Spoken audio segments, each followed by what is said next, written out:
Hey guys, what's going on? Welcome back to the channel, and if you're new, my name is LJ and you're watching NoClutch Garage.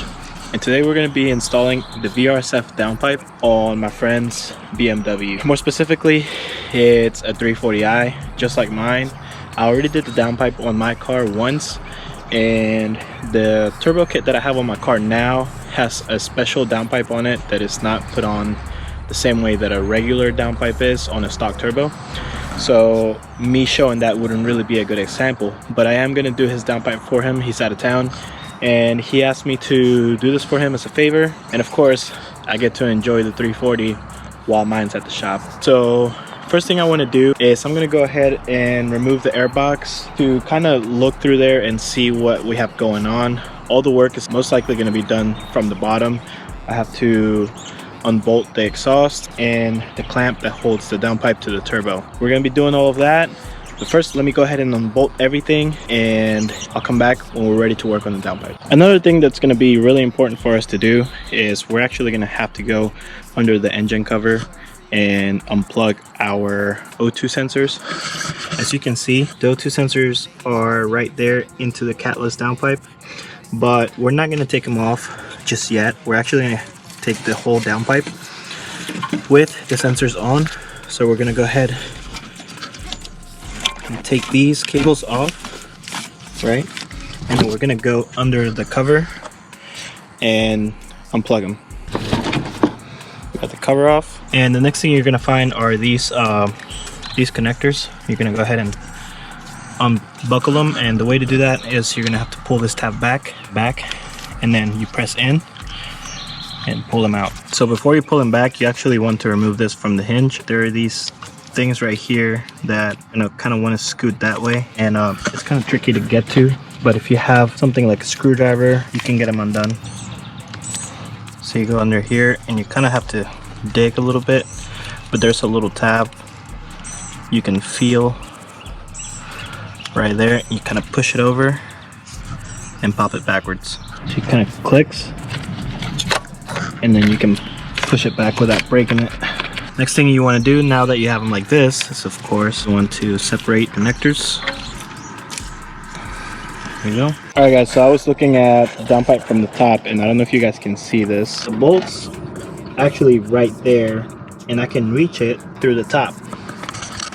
So I'm thinking maybe I'll loosen it through the top, and this might not be the proper way to do this, but not having a lift right now kind of makes you creative. So I'm gonna try it.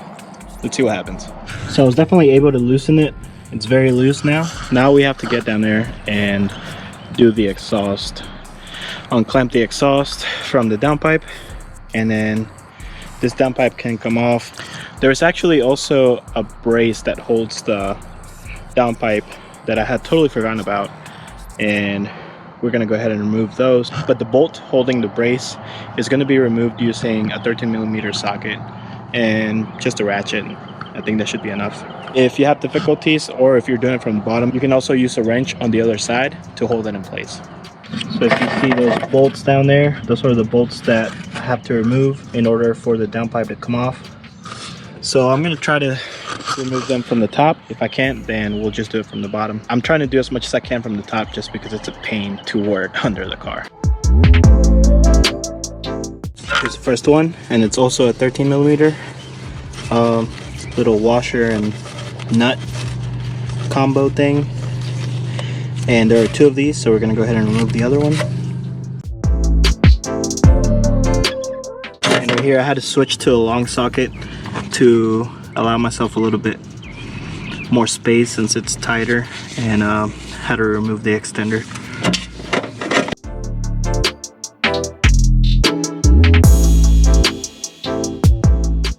And we have the second one right here, and as far as the downpipe, it is unclamped completely, and now we just have to go work on the bottom.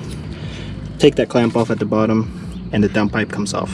And as always guys, before you go underneath the car, make sure you have some jack stands in place.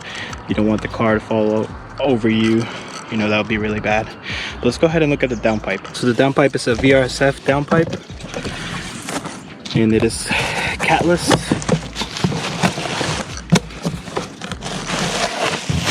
Here it is. straight through. So we're gonna go ahead and take the old one off and put this baby on there. All right, now we are under the car. And so let's go ahead and look at this exhaust. If we look up there, clearly we can see the top of the exhaust, and we're going to be removing this bolt right here. This is basically a clamp, and we might need to remove that little bolt right there. I'm not sure yet, but let's go ahead and get started. This nut right here, it's another 13mm nut, and we're going to use our long socket.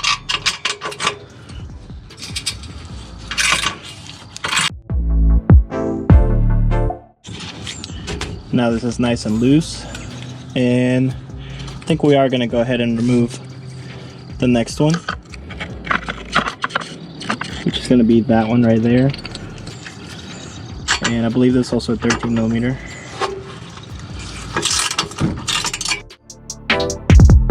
So now we're going to try to pull these apart. All right. Now the exhaust is released. Now we just gotta take out our downpipe.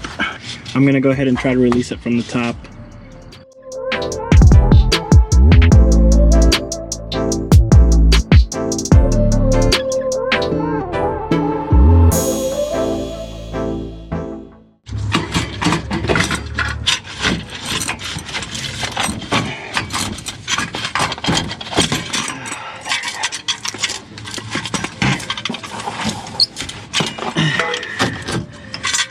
Alright,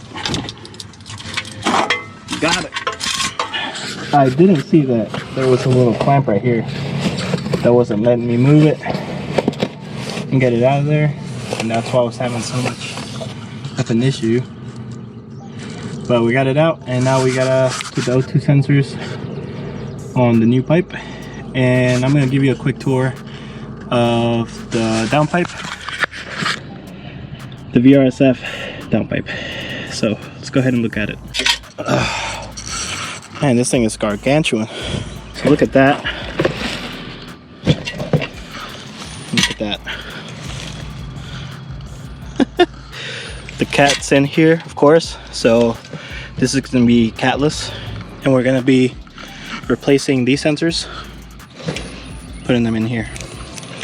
The downpipe looks really well constructed, to be honest. I've always liked the VRSF logo, to be honest.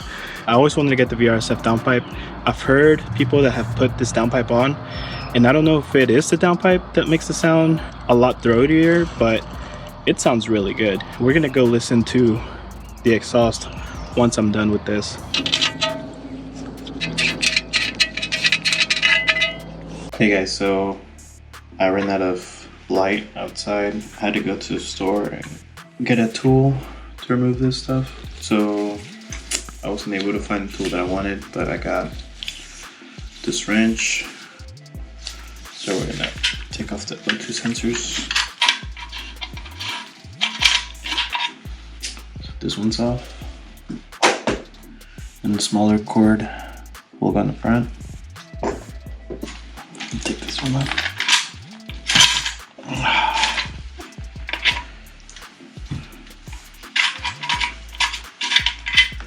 And here's the secondary O2 sensor. This one will go on the back. What I mean front to back, I mean this is the front and this will be the back exhaust side, the way the exhaust would flow. So we're gonna take our short cable, short O2 sensor, just go ahead and, this should be tight. You don't wanna have any exhaust leaks anywhere. So we're gonna go ahead and tighten this.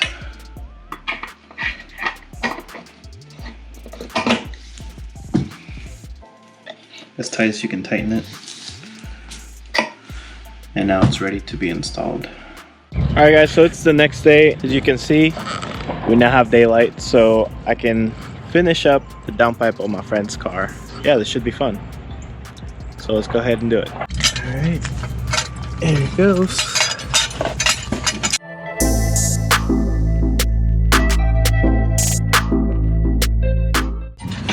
Just like that.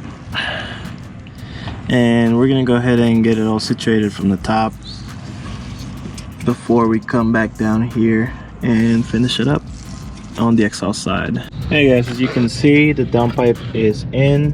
It's not seated well yet, but we got that basically in place, and then we have that bracket down there in place, and luckily we can adjust it a little bit, so we're gonna do a few adjustments to make sure that it's fitted correctly. Also have to go ahead and fit O2 sensor that goes down there because I couldn't for some reason put it back in without taking that out. Alright, I had to go to the store and get the right tool to tighten this O2 sensor. So tool looks like this, and it's 22 millimeters, pretty standard stuff. So now I can finally tighten the sensor and tighten down the downpipe and put the exhaust on, and I'm ready to be done with this.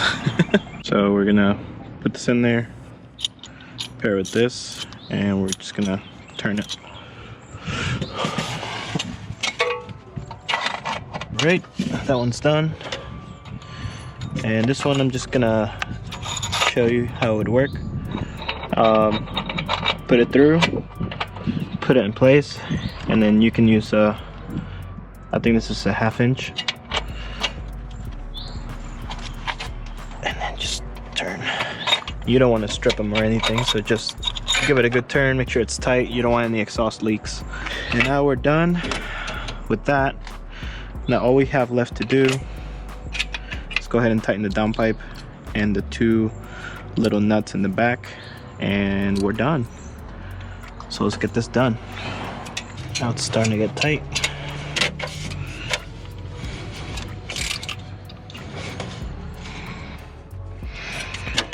And then we're gonna go ahead and tighten the nuts back here.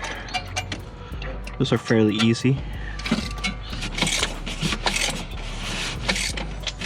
Alright, it looks like it's on there pretty well. Now I'm gonna route the cables up.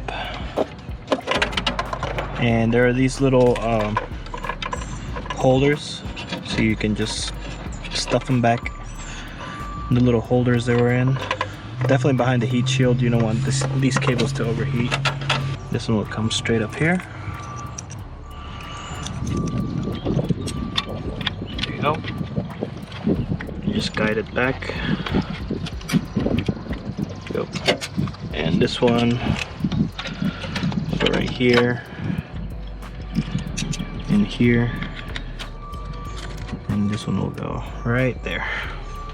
And we're done with the top part. Now we got to go to the bottom. We got to tighten a few bolts, and we'll be good to go. Alright, the last thing we're going to do is we're going to move the exhaust in place.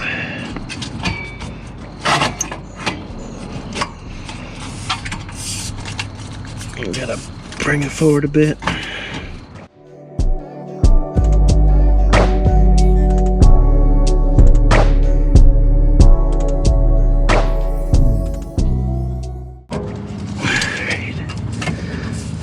Oh, it feels like we're finally getting somewhere. I had to pull the exhaust out and hammer it out a little bit because this this opening was a little bent in.